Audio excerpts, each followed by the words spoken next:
BRUMBLETIDE and the Daughter of Eve, Chapter 3, Kings, Queens, and Snickerlings. Narrated by Maggie.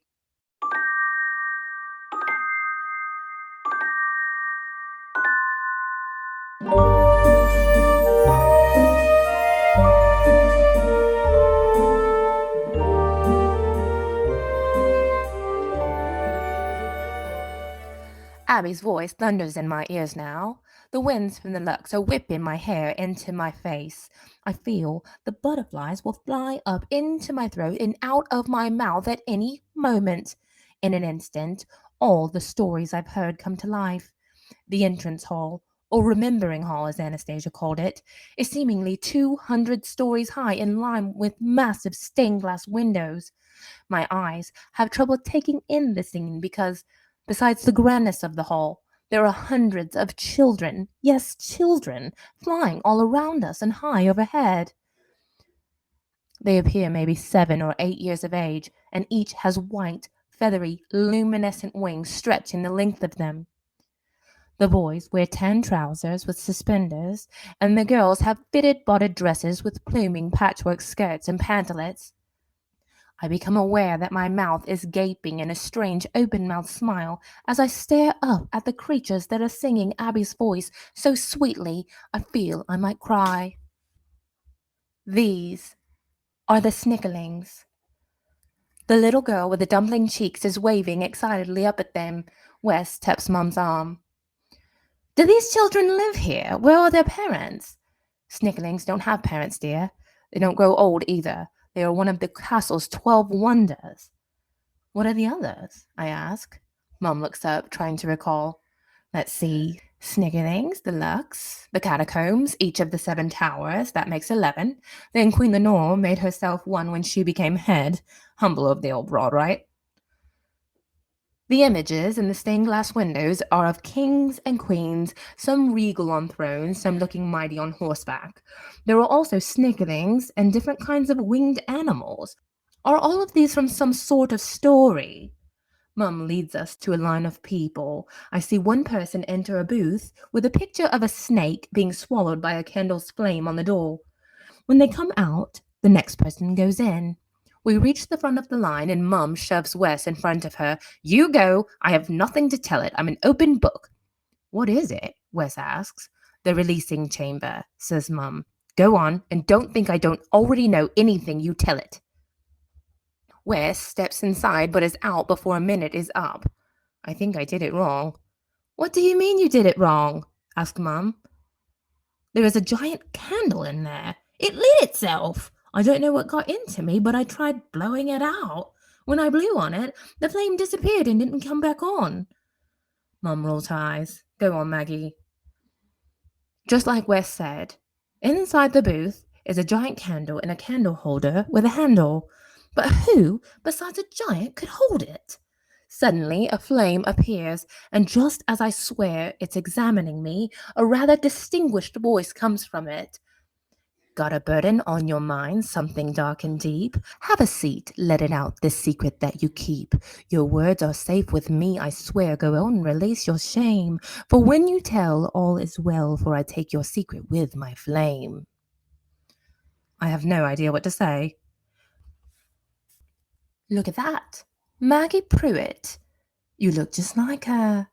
Yes, yes. It's all in your eyes. She had the same ones, filled with wonder, joy, and sadness. Indeed, the eyes of the wise. How did you know who I am? And who are my eyes the same as? My mum's? Hers are brown, actually. I don't know anyone here. No, not your mother. Is she with you? I doubt she will be visiting me, if so.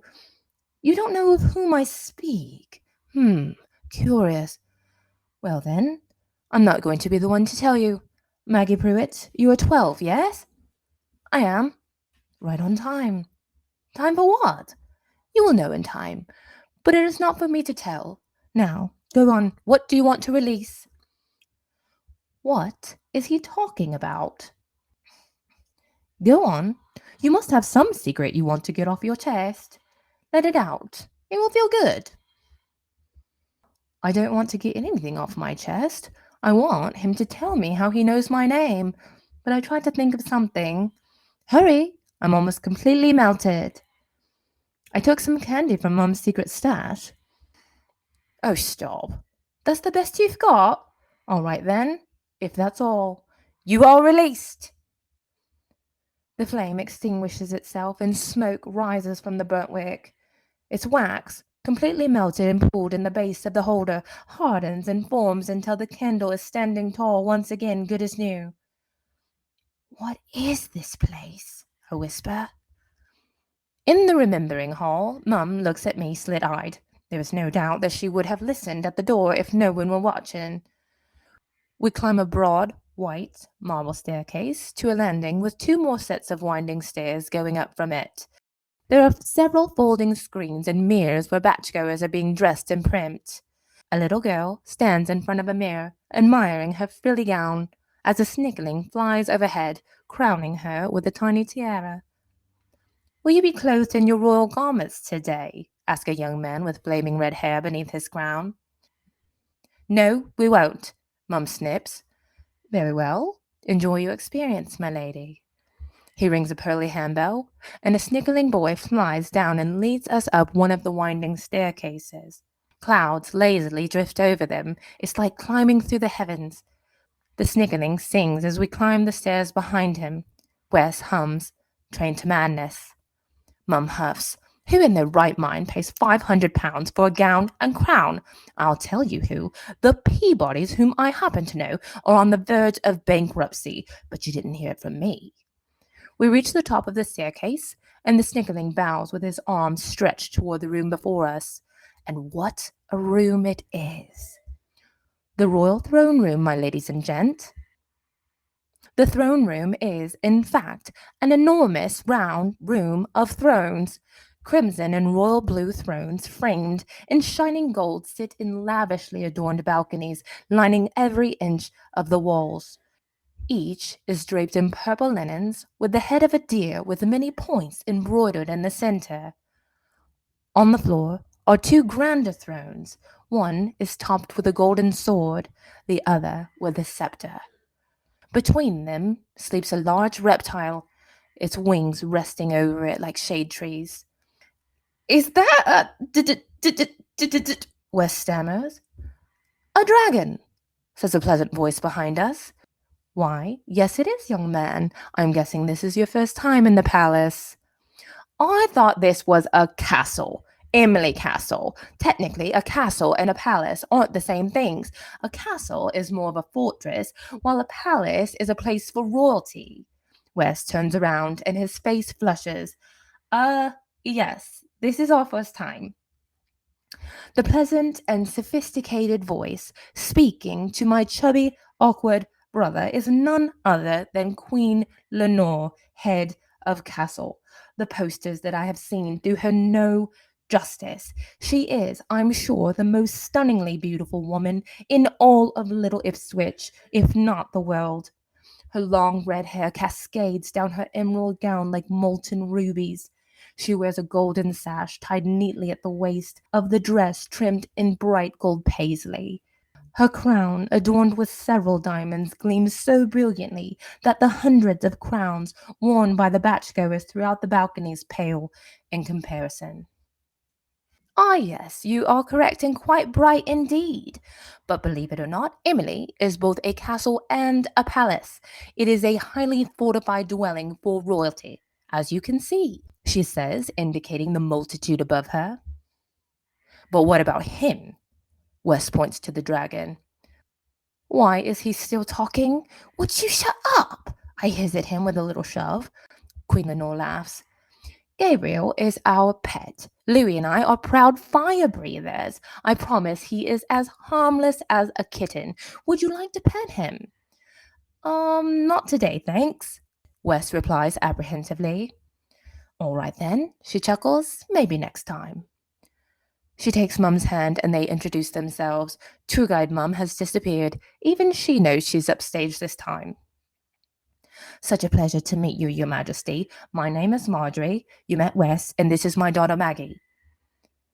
Queen Lenore takes my hands in hers. I sheepishly look at my feet. Pleased to make your acquaintance, Princess Maggie. Thank you, Your Majesty. But I'm not a princess. Queen Lenore takes me under her arm. I am sure a butterfly will fly right out of my mouth and perch on her shoulder. Look around you, my dear. We are all royalty here in Emily. You are indeed a princess on these grounds. Really? I look down at my scuffed jellies. My white socks are bulging out of them. I shouldn't have worn socks. I have never felt so ugly in my life. We can't afford one of these outfits. Mum shoves me. That's not it. My husband, he's not quite on board with coming to Batch as of yet. I understand, Queen Lenore replies, still looking at me. But who knows what your future holds? Just know in your heart that you are indeed royalty here, Princess Maggie. A line of soldierly snickerlings blows trumpets loudly. Time to begin. Queen Lenore snaps her fingers several times. 7 snickerlings bring a white carpet, which we board as Queen Lenore bids us farewell. Enjoy your experience, your majesties. Going up, shouts a cheery snickerling girl with shaggy brown hair. The 7 flying children hoist us effortlessly higher and higher to one of the balconies at the very top of the room. This is what we get for running late. You have to get here early if you want a seat close to the floor, says Mum. 3 thrones, fit for a king, sit in the balcony. I feel ridiculous taking a seat on one looking the way I do. I am thankful to be so high up out of sight of any kids from school. Up here, Queen Lenore looks like a tiny sparkly ant. Another sparkly ant crawls out to the throne beside hers. King Louis, says Mum. King Louis married Queen Lenore the year I was born. It is called the Year of the Union. King Louis has no rule over Emily like Lenore, so I always wondered why he is called king. Now I know. Every man is a king around here. What an odd concept, but no doubt a fun one. I imagine myself dressed in white with a golden sash around my waist and a fantastic crown upon my head. Starting to feel sad, I switch my focus. It seems a shame to be unhappy in a place like this. I suppose the song the Snickerlings are bellowing is an anthem of the castle because there is a hum throughout the room of everyone singing along. I clearly hear the words of one line in particular. Protect our lives from the dark one, for 7 dark years are on the horizon. With all the fanfare, I had forgotten the prophecy that brought me here in the first place. The pit in my stomach returns. Hopefully, I will learn more about this prophecy today. During the anthem, Gabriel takes flight and blows fire out of his snout. The blaze is like a light show. The audience cheers and applauds in response. The Snickerlings dance around the flames as if they were only gusts of wind. I have to admit, his shiny blue and purple scales and grand wings effortlessly lifting him high into the room are quite impressive. I have no desire to come close to the beast, but he is a sight for sure. But despite my lack of a desire to be close to Gabriel, he is flying closer and closer to us. He circles the ceiling, and a rush of fear and excitement floods every one of my nerves as he soars past us. I see his eye, black as tar, shining like a starry night. As the anthem comes to an end, he circles back down to his place between his master's thrones. His performance is over, and he returns to his nap. How will we hear anything way up here? I ask Mum. The Snickerlings. Louis stands and addresses the congregation, and as he does, the Snickerlings flying throughout the room act as voice amplifiers for him. How strange to see such little children speaking with the voice of a grown man. Greetings, glorious royalty of Emily. Let me take a moment to say what a dashing crowd you are this morning. Honestly, if I do say so myself, Emily has the most handsome of kings and princes, the most beautiful of queens and princesses in all the world. I wonder if there are actually other castles full of royalty like Emily.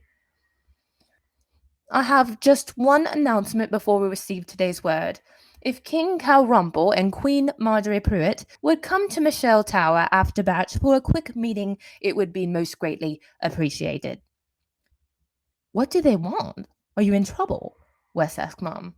Of course not. Probably just one of those Emily boys wanting to see if he finally has a chance with me. I bet it's Fred Samples. Sorry, Fred. Taken.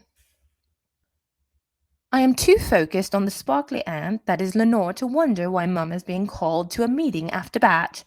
How can one human be so flawless? Is she human? It wouldn't surprise me in this place if she weren't. Lenore stands and loud cheers erupt. The Snickerlings now speak with Lenore's voice.